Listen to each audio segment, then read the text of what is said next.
1948 तक कोरिया प्रायद्वीप में दो अलग अलग सरकारें आधिकारिक रूप से बन गई थी। Democratic People's Republic of Korea कहलाई नॉर्थ कोरिया की सरकार और रिपब्लिक ऑफ कोरिया कहलाई साउथ कोरिया की सरकार। लेकिन दुविधा यह थी कि दोनों सरकारें पूरे कोरिया प्रायद्वीप को अपना मानती थी। आपने कई फेमस दुकानों पर लिखा हुआ देखा होगा, असली दुकान यही है, नक्कालों से सावधान। बिल्कुल वैसा वाला भाव दोनों सरकारों में था।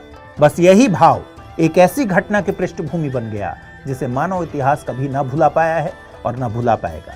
यह घटना थी कोरिया का खूनी युद्ध। कोरियाई युद्ध को विशेषज्ञ अक्सर शीत युद्ध का परिणाम मानते हैं। आपको पता ही है कि दूसरे विश्व युद्ध के बाद दुनिया में दो महाशक्तियां उभर कर सामने आईं, अमेरिका और सोवियत संघ।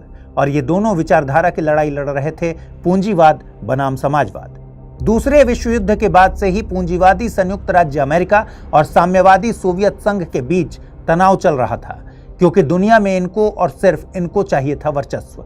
दोनों महाशक्तियों ने कोरियाई प्रायद्वीप पर अपना प्रभाव बढ़ाने का प्रयास किया।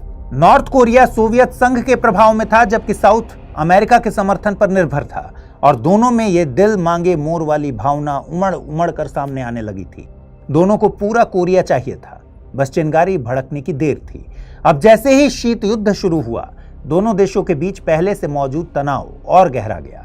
नॉर्थ कोरिया साउथ में क्रांति भड़काने के लिए तैयार था, जबकि साउथ कोरिया जरूरत पड़ने पर बलपूर्वक फिर से एक होने के लिए तैयार था।